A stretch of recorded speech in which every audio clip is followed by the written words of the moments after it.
I haven't picked this guy in a while. It's on Master Pro Series 6835. And yeah, it's just been a while, so I'm going to give it a try.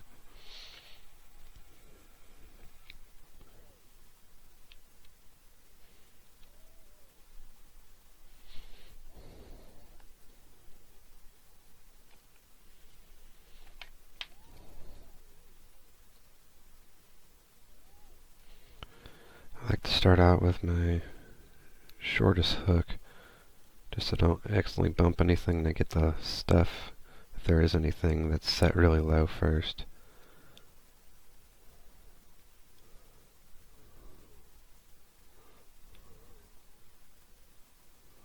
So if there is a pin that's set low, and I did hit one.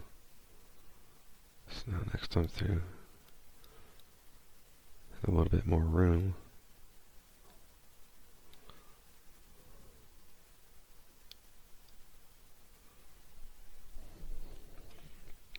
I'll just switch to my deep hook now.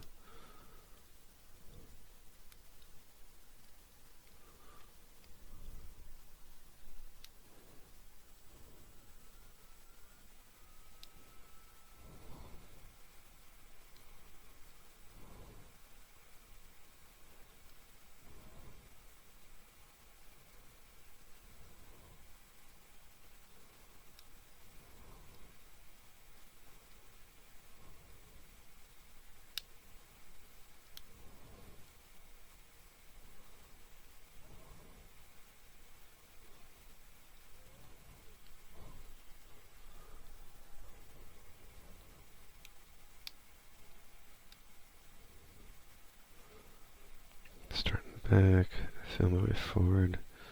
I think that pin's good. 5, I think is good. Try and remember not to put too much pressure on the pin.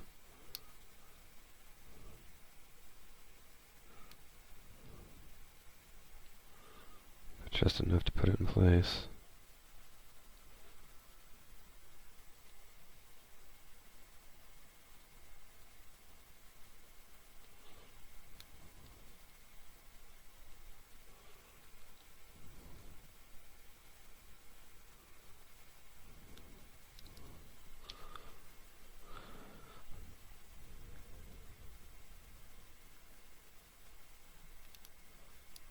This first pin is probably an issue here, because tap the keyway can kind of get in the way when you're using tension up there.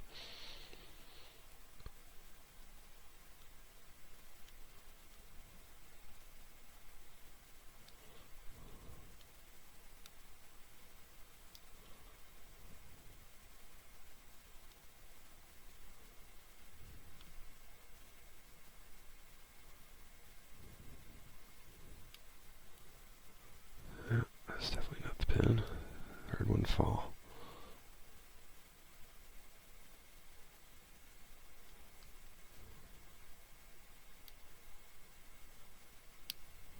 There you go, pin 1.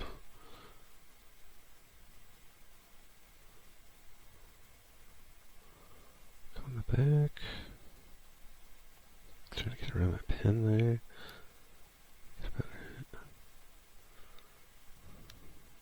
There we go. And there we go. Alright.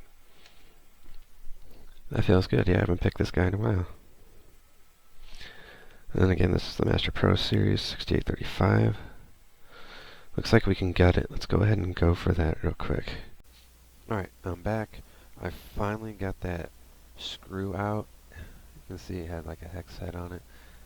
And none of my hex wrenches fit it, so I ended up using one of those newer Starhead type screwdrivers.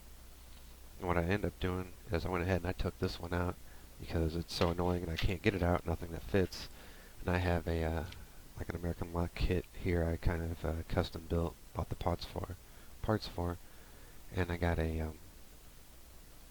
Phillips head screwdriver one. So I bought a whole bunch of these, that way I got something that's easier to take out.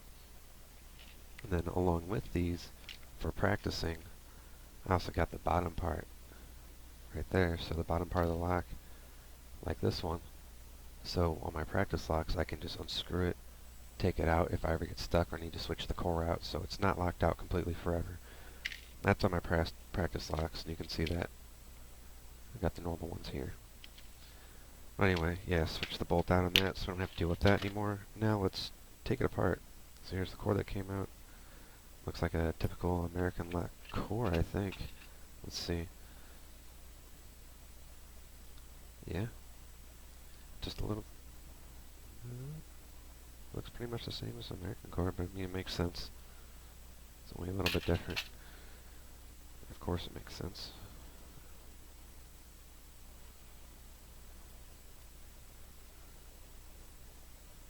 Since Master almost also makes American locks. Let's get the C-clip off here. There we go. And I already have my follower out. This is a glow-in-the-dark American follower. I forget the size of it, but I got this from Red Cat Imaging on UK Lock Support. Uploaded the 3D printing files, and I got a local vendor to print it off for me. So it looks like we have 5 pins. This is pretty well greased up. I'm going to wipe it off here.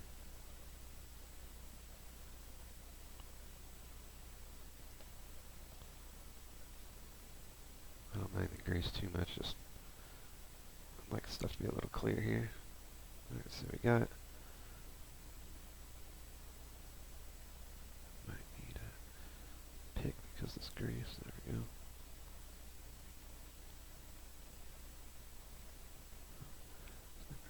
Number 3. 4. Number 5. There we go.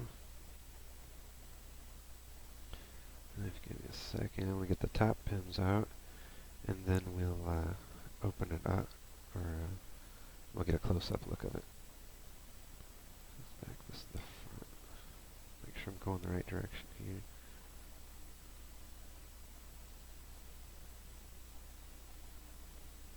Oh wow, top pin's a little hard to get out to. It's alright.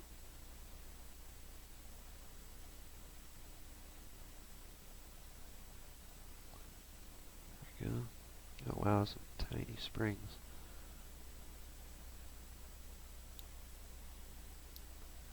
Oh wow, look at that. Alright, all these springs over here. So it looks like you can see this little focus here.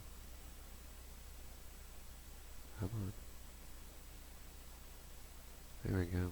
Sorry, I gotta hold it here, so it's a little bit shaky. So, they're all spool pins. This furthest one isn't as deep as cut of a spool pin as the rest of them. As you can see.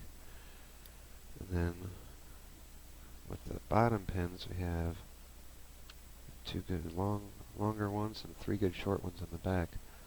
So that explains why I haven't picked it very much, is these small pins right here getting hard to get to. And alright guys, thanks for watching.